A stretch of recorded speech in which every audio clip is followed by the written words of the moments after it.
विजु जनता दल समय दैनंदिन सामग्री गुड़ाकर मूल्य वृद्धि जो भाई आकाश छुआ होता सेटा विजु जनता दल भूली जा उचित नुहे। आज दिन में गोटे जेन्युइन रिजन अच्छी जे साउथ ईस्ट एशिया रे जो युद्ध एवं युद्धर परिस्थिति ठीक सेमती रूसिया यूक्रेन युद्ध तार जो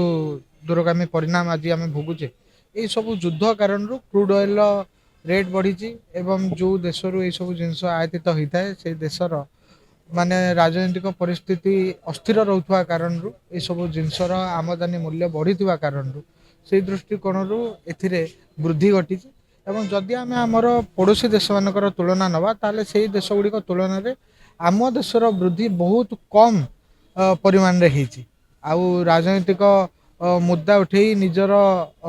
दल को बंचे रखा सब सत्य सत्य को जानूला पर भी यहाँ विजु जनता दल पाखे एकमात्र विकल्प होगी रही आउ से पाखे राजनीतिक निजर दल जो दल ताश घर भाई भुषुड़ा बसला बचाई पाखे आ द्वितीय विकल्प ना से मैंने सबू जिन बुझू थी भी सब कंपलसन बुझू थी से केवल निजर दलर स्थिति बचेवाई ये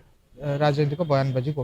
कर कन्हैया कुमार प्रभाव देश में कौन पड़ी से समस्ते देखी सारी कन्हैया कुमार निजे निर्वाचन दुई लड़ी केते हजार केते लक्ष भोट मार्जिन रे हारी आपण मैंने समस्ते जानते तेणु कन्हैया कुमार जदि निजक जेनजी बयसर बोली भावुं से विषय में कांग्रेस को समीक्षा करार आवश्यकता अच्छी मत तो लगुच से जेन वाई रे आसुना ताठू आहरी बहुत बड़ बयसर व्यक्ति राजनीतिक दृष्टि किए कौन बयान दब से जिनस आमर कौन मंतव्य रखार ना कन्हैया कुमार एवं कांग्रेस दल ये दुईटा कैरेक्टर को केबे आमे सीरियसली नवा उचित नुहे। ये कन्हैया कुमार कांग्रेस दल विरुद्ध में कही हजार कथार स्टेटमेंट आज आप गूगल यूट्यूब खोजिकी पाइपर तेणु Congress Kumar Kanhaiya Kumar credibility question mark अच्छी और कांग्रेस क्रेडिबिलिटी क्वेश्चन मार्क अच्छी।